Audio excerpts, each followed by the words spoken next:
দেখতে হবে যে কোনো তোমার তো ছেলে আছে, বোবা হোক আর যাই হোক, উদ্ভিদ্যার তো ইয়ে আছে, সম্পদ করবো, এই করবো মুখ করবো, তার বেলায় তো আছে। তাহলে দায়িত্বটা আমি আমি আমি সব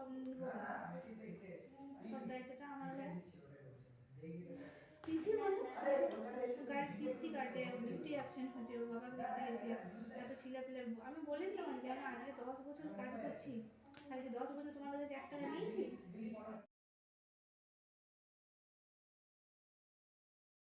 নিজের বাচ্চাদের জন্য, নিজের জামা কাপড়ের জন্য বা কিসের জন্য তোমাদের কি উচিত ছিল যে না মেয়েটাকে এনেছি, মেয়েটার খরচা আমরাই চালাই, যা মেয়েটার যা চাকরি করছে মেয়েটা জমা, সেটা তো করো না।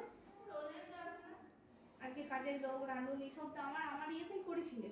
তোমার স্বামী চাকরি, আমি এটাই বললাম মাকে যে তোমার স্বামী চাকরি করে, তোমার স্বামীও রাখেনি। আমি 12 বছর আছি, আমি 12 বছর ধরে তোমার রান্নার লোক, তোমার কাজের লোক আমি রেখেছি। তোমার স্বামী তো এসি চাকরি করতো, রাখতে পারো না, এত টাকা ছিল।